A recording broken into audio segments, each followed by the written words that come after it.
Satu lagi saya mau bahas, maaf-maaf nih, mohon izin para ani-ani. Udahlah ya, kalau harta itu yang kau pamerkan, itu datang dari ayah gula, sugar daddy.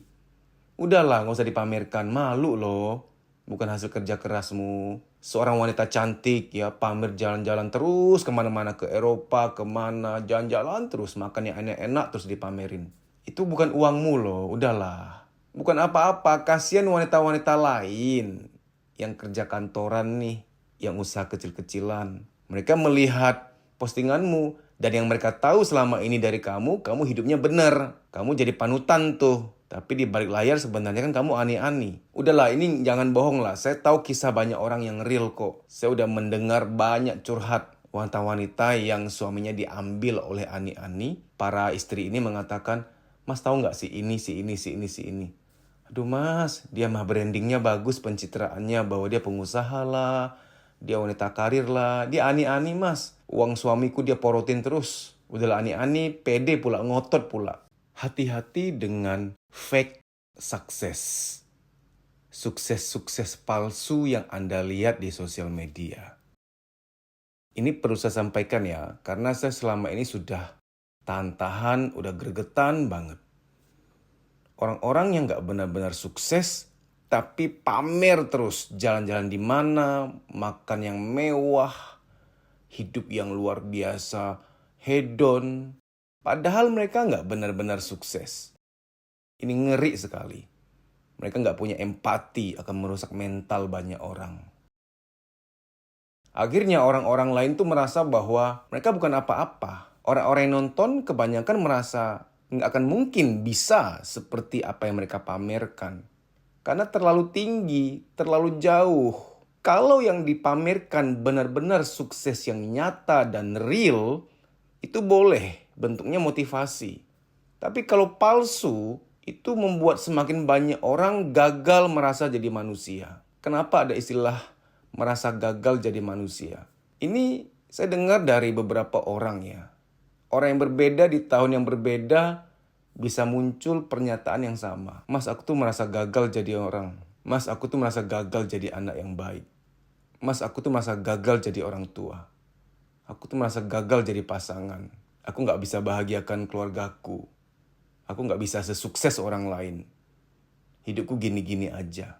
Aku gak mungkin bisa sukses. Semua keluhan ini, semua keputusasaan ini, itu gara-gara sering menonton, sering melihat orang-orang yang gak benar-benar sukses sebenarnya, tapi pamer terus. Oke, saya mau belak-belakan. Ada anak orang kaya. Itu yang kaya orang tuanya. Tapi dia yang pamer-pamer terus gitu loh. Yang sukses orang tuanya. Dia masih muda dan dia pamer-pamer terus. Beberapa di antaranya kalau dia dipercayakan jadi pimpinan perusahaan atau direktur, dan dia juga pamer kerja ini, kerja itu, sedang ada proyek apa. Ini mengerikan ya. Memang kayaknya bagi Anda kayaknya nggak masalah. Tapi ini masalah nih. Masih muda jadi direktur. Masih muda sudah kaya raya.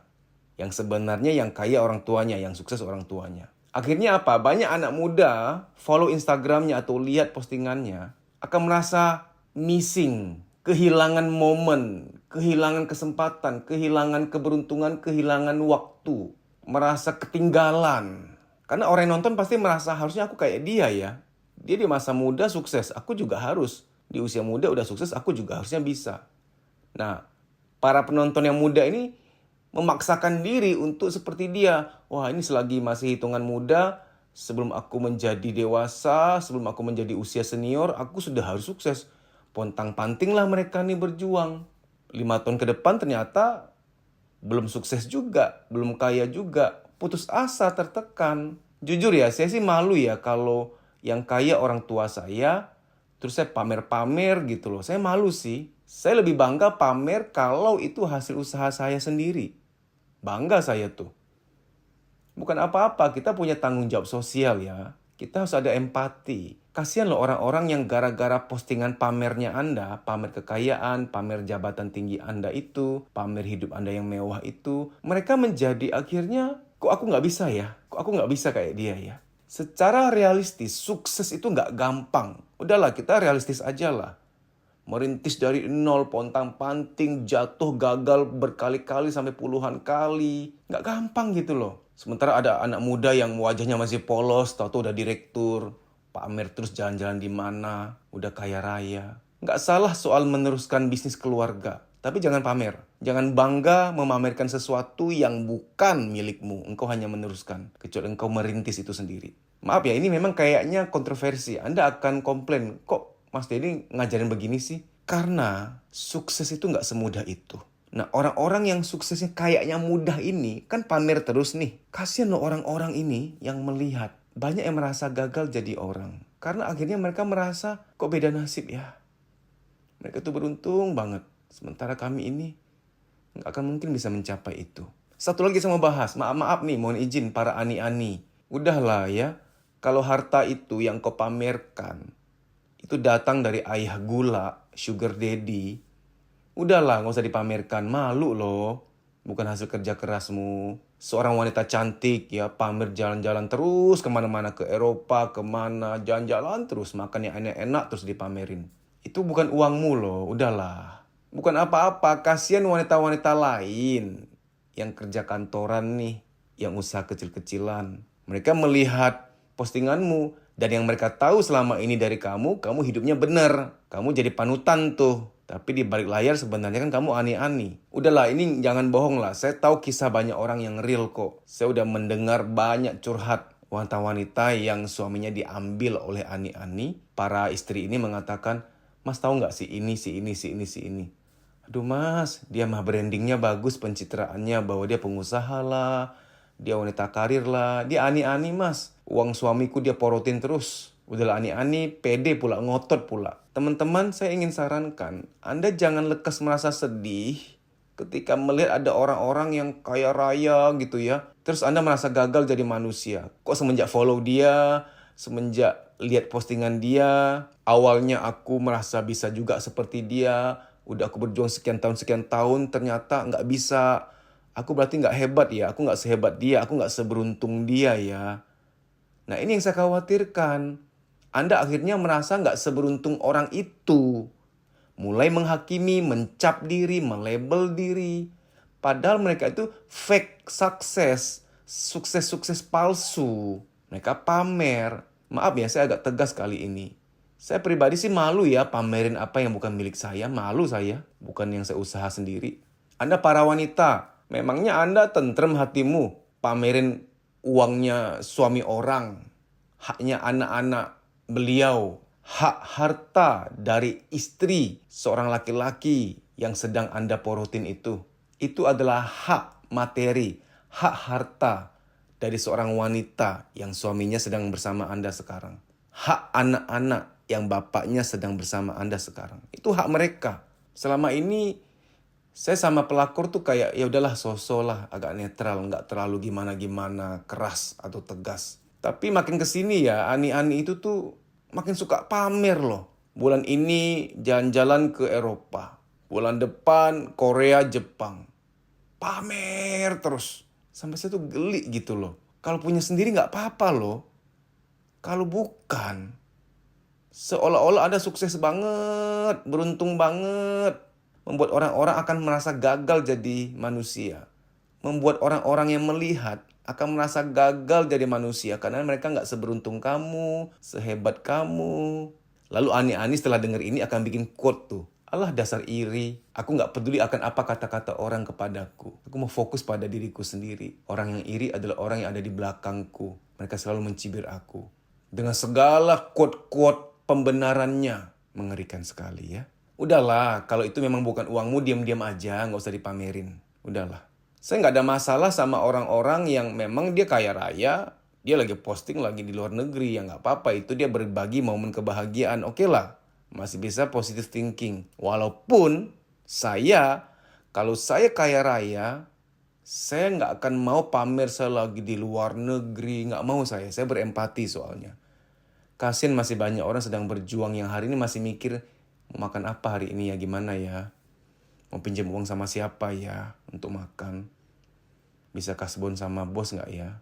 Masih banyak orang yang berpikir untuk anaknya ke depan bagaimana, bayar listrik gimana. Saya pribadi sih nggak mau ya pamer-pamer. Saya punya ini, punya itu. Banyak orang sedang susah. Untuk apa pamer? Nggak enak hati kita. Nanti ada orang tertentu yang merasa nggak seberuntung orang lain, merasa nggak sehebat orang lain. Nah, akan muncul lagi tuh quote-quote begini nih. Itu adalah urusan mereka. Kita nggak mengurusi persepsi mereka kepada kita. Kalau ada yang iri, kalau ada yang merasa nggak mampu, itu urusan mereka. Kalau ada yang sedih karena pamernya kita, itu urusan mereka. Nah, ini kan quote-quote tidak bertanggung jawab. Quote-quote yang nggak punya nilai-nilai kemanusiaan. Quote-quote yang nyata-nyata nggak punya empati. Lihat ya, semakin seseorang spiritual, semakin dia nggak mau pamer. Dia malu. Dia kasihan sama orang-orang. Dia berempati. Oke, kembali ke tujuan utama dari video ini ya. Bahwa saya tidak mau Anda merasa sedih, merasa nggak beruntung, merasa gagal jadi orang, merasa nggak sehebat orang-orang lain yang kayaknya kaya raya itu. Kayaknya. Yang kayaknya hebat luar biasa itu. Yang meraih semua kesuksesan karena dirinya. Padahal itu uang suami orang. Padahal itu adalah sukses yang diturunkan, diwariskan oleh orang tuanya. Dia cuma nerusin. Masih muda pula dia. Lalu Anda yang sudah usia 24, 25 yang sebentar lagi sudah bukan pemuda-pemudi akan merasa gagal. Kok aku nggak bisa sukses di usia muda ya? Ini udah keburu mau tua nih. Anda merasa gagal, merasa nggak hebat. Citra diri, rasa berhargamu rusak karena engkau mencap dirimu nggak sehebat, nggak seberuntung orang lain. Hati-hati. Jangan tertipu dengan sukses-sukses palsu. Jangan. Sukses nggak semudah itu. Di usia muda sudah sukses, saya nggak percaya. Ada. 1, 2, 3, segelintir orang. Tapi kebanyakan sukses di atas 40, 50, 60. Bahkan Kolonel Sanders, pendiri KFC. Di usia manula baru sukses. Saya nggak mau Anda terlalu mematok. Harus sukses usia muda. Sama seperti yang para motivator katakan, ayo sukses usia muda, orang lain bisa, Anda juga bisa. Mengerikan banget nih. Ini orang-orang yang nggak ngerti spiritualitas. Bahwa setiap orang ada agendanya. Setiap orang jalur hidupnya berbeda-beda. Dan mereka itu selalu mengukur sukses itu harta. Kalau saya luas melihat sukses. Orang-orang yang bernilai, bermanfaat bagi banyak orang, itu sukses. Para pekerja sosial ya, yang hatinya tulus untuk kemanusiaan. Kalau kita cek rekening mereka, harta mereka, ya jauh dari yang namanya kaya. Tapi mereka di hadapan yang maha penyayang, spesial banget. Mereka orang-orang yang berarti, orang-orang yang bermanfaat. Itulah kaya yang sesungguhnya. Saya harus sampaikan ini biar Anda tidak sempit dalam mendefinisikan kesuksesan. Mulai sekarang setiap kali Anda lihat orang pamer, lagi jalan-jalan ke luar negeri, lagi makan yang mewah, makan pecel arwana, sop ketek ular, sate bokong dugong. Udah, nggak usah percaya itu. Jangan merasa iri, nggak usah. Irilah pada orang baik. Irilah pada orang yang bijaksana, yang murah hati. Irilah pada orang yang sabar. Irilah pada orang yang bijaksana. Irilah pada orang yang ikhlas. Dia tertimpa banyak ujian berat tapi dia ikhlas.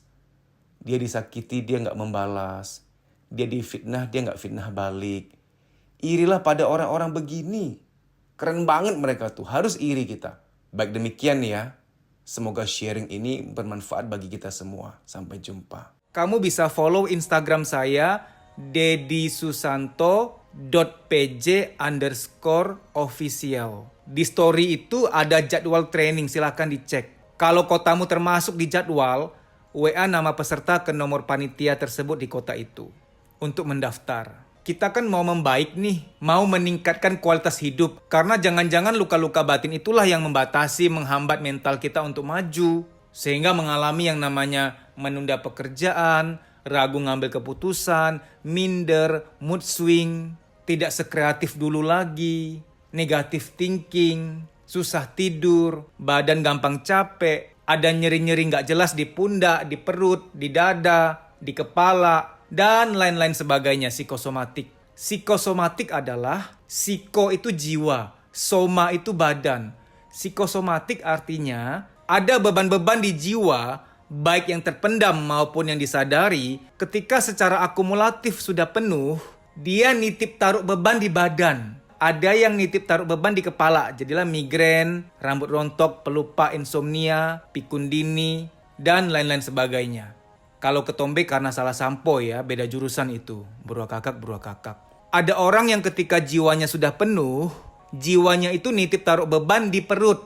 Jadilah mah, nyeri head berlebihan, nafsu makan tinggi, nafsu makan rendah, dan lain-lain sebagainya. Saya nggak mau sebut nama-nama penyakit lain yang wah ya.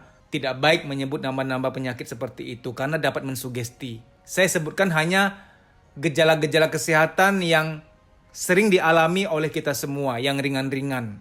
Time doesn't heal. Waktu tidak menyembuhkan. Kita perlu berusaha untuk memulihkan diri kita. Ada doa, ada usaha. Harus seimbang. Kalau ternyata setelah kamu lihat jadwal di Instagram saya, tidak ada kotamu terdaftar di situ, apa boleh buat kamu ikut training secara pribadi. Ini coaching pribadi. Nanti via WA call dengan saya. Tapi harus daftar dulu. Nah, daftarnya agak beda. DM, Instagram, Kuliah Psikologi, daftar di situ DM dulu. Bilang bahwa kamu mau daftar training private, coaching private. Baik demikian ya, semoga informasi ini bermanfaat. Terima kasih.